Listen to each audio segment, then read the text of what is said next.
students, how are you all? Hope you all are good at your home. I am your Urdu teacher and it's your Urdu copy. Now open your copy. Students, आज हम पढ़ेंगे रंगों के नाम।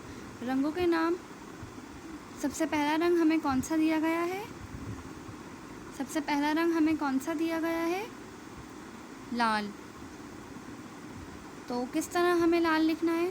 लाल कैसे लिखेंगे? देखिए, सबसे पहले हम यहाँ बनाएंगे लाम, अलिफ, फिर इसके बाद लाम। क्या लिखा है? लाल। लाल के बाद सेकंड कलर कौन सा दिया है हमें? पीला। कैसे लिखेंगे? पीला लिखने के लिए सबसे पहले हम बनाएंगे पे। पे के नीचे 3 नुक्ते, पे के बाद ये के नीचे 2 नुक्ते, इसके बाद लाम,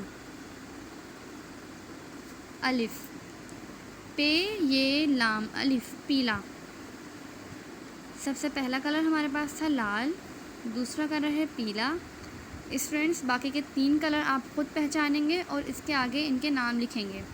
ओके स्टूडेंट्स, आज के लिए बस इतना ही। नेक्स्ट वीडियो में मुलाकात होगी। अपना ख्याल रखिए। अल्लाह हाफिज़।